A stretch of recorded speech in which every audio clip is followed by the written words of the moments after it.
Now these homeowners put in a new vanity as part of their renovation, and if a new vanity is in your plans, Jody's checking in to some of your options.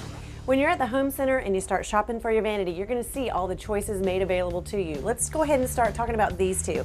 I like this top. This is a solid surface top, and it has an undermount sink that already is attached, so you don't have to worry about any of that. And look at this base cabinet. I like the wood finish.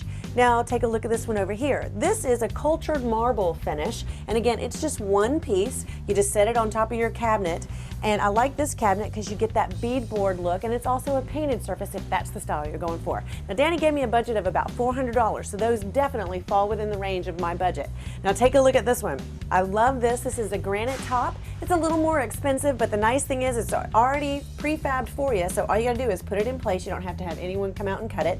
And again, I like this base.